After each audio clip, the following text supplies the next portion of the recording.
In today's topic, we're talking about sulfur dioxide or the SO2. Sulfur dioxide is a tasteless, odorless, brittle solid that is pale yellow in color, a poor conductor of electricity, and insoluble in water.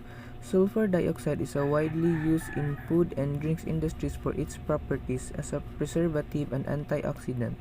It's harmless to healthy persons when used in recommended concentrations.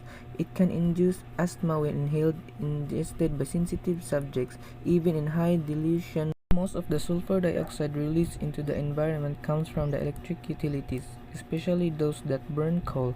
Some other sources of sulfur dioxide include petroleum refineries, cement manufacturing, paper pulp manufacturing, and metal smelting and processing facilities.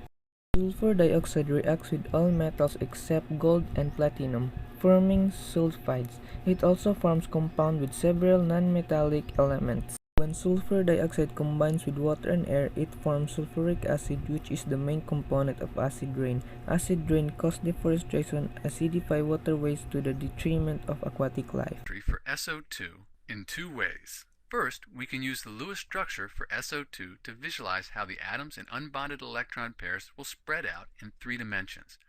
This is because electrons are negative and they repel each other.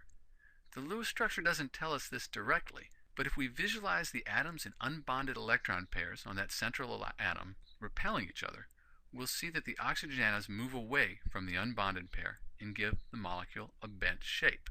That looks like this.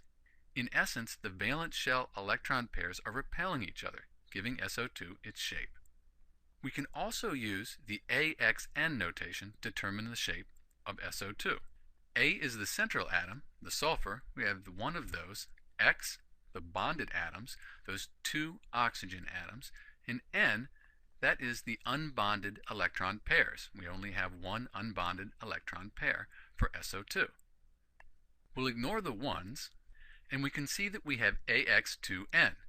We can remember that this is a bent molecule, or we can look it up on a table. Here we can see AX2N is bent and has bond angle of 120 degrees.